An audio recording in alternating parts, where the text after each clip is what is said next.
What's going on, everybody? This is Bull Run Crypto, and today we're going to talk about Donald Trump signing the Bitcoin Strategic Reserve, what you need to know. Some of the signals and indicators are bullish, and others are quite bearish, including what just happened to the market. But let's go ahead and dive into this. If you're new to Bull Run Crypto, or you're new to crypto in general, you can come on here and watch many of our videos. Come onto the homepage and see what we talk about.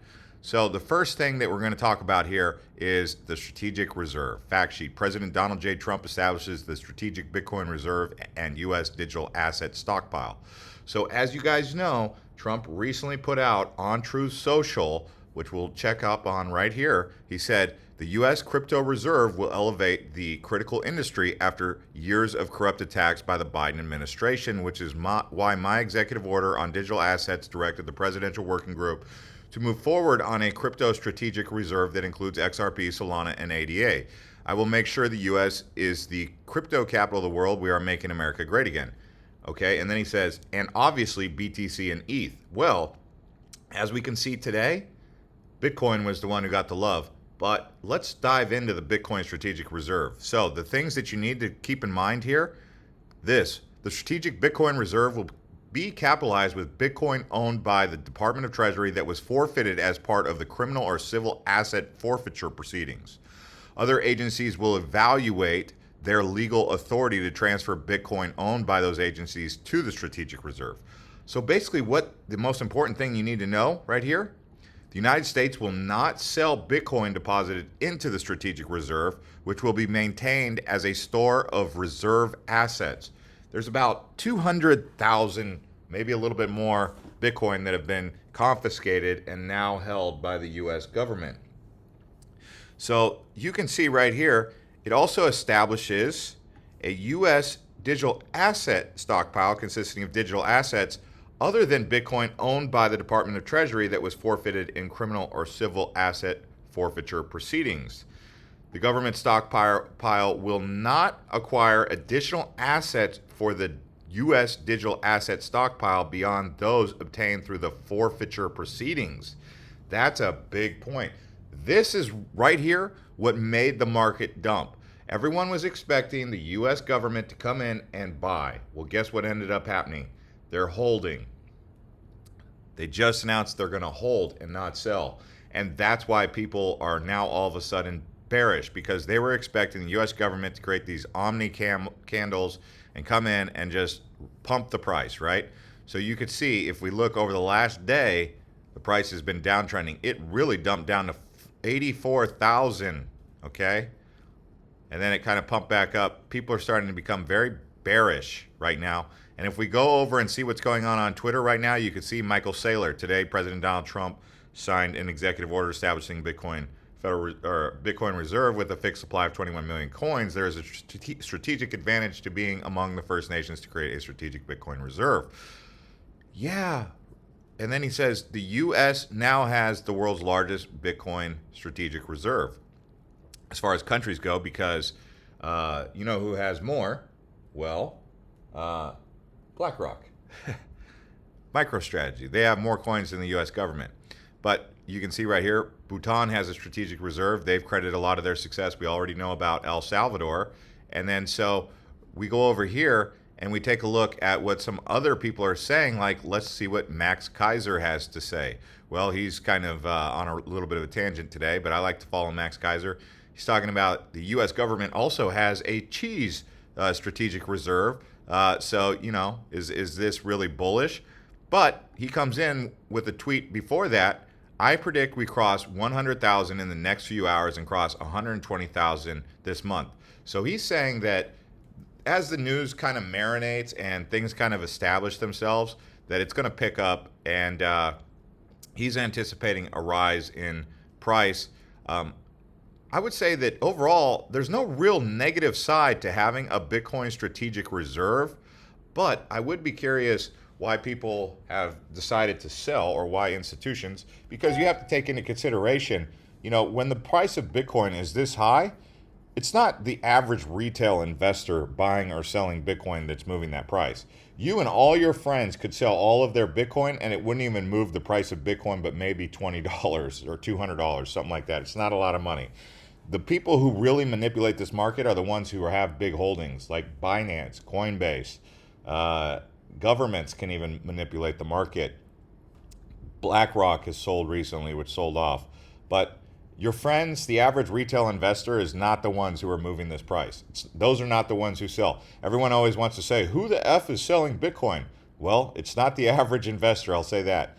Now, if you guys are going to get into crypto and you're going to follow what's going on, definitely follow David Sachs. He's the one who's in this picture here. You can see this is David Sachs, and he's been working with Trump side by side to get this done. And you could see Brian Armstrong also has some comments about this. Incredible execution from the Trump administration and a historic moment for Bitcoin and crypto. So Coinbase CEO Brian Armstrong, he's bullish on it. You know, I expect many of the G20 to take notice and eventually follow America's leadership. Who do we know who recently sold? Germany. Germany sold around like $50,000. That was a terrible idea by Germany. Germany has just been making some of the most crazy decisions recently.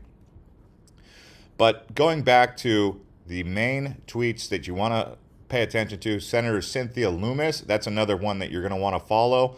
Another promise made and another promise kept. We are becoming the Bitcoin and digital asset capital of the world. America is so back. Look at, she's using the B for back from Bitcoin. But this is good. This is good because the people that you need to be following, if you're new to crypto, Brian Armstrong, Senator Cynthia Lummis, David Sachs. I recommend following the kind of crazy man, Max Kaiser. He is kind of crazy. Here he's saying buy the rumor. I mean, these are the kind of the people that I like to keep up with. And then Watcher Guru right here, Justin Whitehouse says Bitcoin is digital gold. So these are the kind of things you need to pay attention to. But if you're zooming out a bit and you're looking at capitulation and where we're headed in the long term, I mean, this recent dip that we had here down to 84,000, it is a little bit concerning. But that seems to be the local bottom. If we go back to the 1 month, you can see it's a little bit lower. It's down to 78,000. So 78,000 was where we bottomed. We went into the 70s, okay? That's that happened in February. But then we had that real big spike. If we look at some of the other coins that are supposed to be getting some attention here, XRP trading at $2.47. You have Solana trading at 141.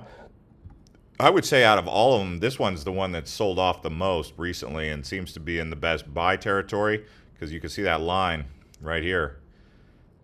It was once trading at 257. So, I mean, this one seems to be the one that's most on sale right now is Solana. But you could see ETH. You could also say ETH is on sale, actually, considering last year it was trading around 4,000. But then you zoom down, you have Cardano, which is one of the lower market cap coins on this list, with a market cap of 30 billion compared to what ETH is at or Solana. But it recently pumped up to $1.12 after Trump posted on Truth Social on the 3rd. Pumped up to $1.12. It's just real interesting to see what's going on with all of these other alternative assets that are being included in the cryptocurrency strategic reserve. I mean, I don't think we're done hearing about it. I think this is just like the first step. It's kind of like a development. It's an evolutionary process that's taking place. So I think we just have to be patient, wait to see what happens. Maybe Max Kaiser is right. What he says right here, I predict we'll cross 100,000 in the next few hours and cross 120,000 this month here in March. I know you guys are all kind of waiting. You want things to move a bit faster than it has been, but this is really what we have to wait on. Just the time will continue to develop and let the Bitcoin strategic reserve situation marinate. There's a lot of states that are still talking about buying Bitcoin, as you know, but I definitely would be keeping up with some of the more important people in the space. Tim Draper said Tim Draper should be a mensch and return the Bitcoin he bought at auction from the U.S. The U.S. Marshals Service auctioned off 29,655 Bitcoins at an estimated price of about 18 million in an online sealed bid, now worth 2.7 billion. That's an interesting point that he's making. Return the Bitcoin that you bought from the U.S. government. Okay. Well, okay, so this could be like an interesting situation for Tim Draper. He's like taking profits. He's like, "Hey, I'm going to sell it back to the US government." You know? That could be an interesting situation because what would that do to the price, right? If the US government came in and bought 2.7 billion dollars worth of Bitcoin back off of Tim Draper. Is that going to happen? I don't know. I mean, obviously he's proposing the idea, but I think Tim Draper benefits from that, and I think the U.S. government benefits from that, and I think the entire market benefits from that. Assuming that Tim Draper has other Bitcoins, he's not going to be cutting ties with all of his Bitcoin, but this was a great opportunity for him, obviously. Selling Maine, Vermont, and Massachusetts to buy Bitcoin is budget neutral. Okay? But either way, let me know your guys' thoughts in the comments as we continue to evaluate what's going on here. Obviously, Peter Schiff has a lot of comments to make. Under pressure from his donors and conflicted cabinet members, Trump just signed a bogus executive order to create a strategic Bitcoin reserve using the Bitcoin the government already owns, but the executive order doesn't authorize the buying of new Bitcoin. Look below. Okay. Peter Schiff is a total shill. He's been flip-flopping lately. He's always been anti-Bitcoin, always anti-crypto. He loves gold. He's a gold bug. But he just keeps going back and forth with his opinions. Even recently, he's kind of become more friendly towards Bitcoin, really, in his comments. But you can see it really is a shame that Trump allowed his presidency to be hijacked by the frauds in the crypto industry. It really casts a dark shadow on everything else he is trying to accomplish. The tariffs guys are also leading him astray. I live on Spaces to discuss this, or he's going live on Spaces to discuss this in 10 minutes. Anyway, lots of stuff going on. It's really going to be interesting. Trump is doing something every single day that is moving these markets. Right now, the stock market is just in total collapse. Meta's down. All of them are down. And he says it's because of globalists, but I would highly recommend you come over to Truth Social and follow Donald Trump. You can see right here, he's just constantly posting that he owns this platform. President Trump announces the $20 billion investment in the U.S. by shipping company. And you can see right here, he's posting a lot. So let me know in the comments what you guys think, and we'll see you on the next one.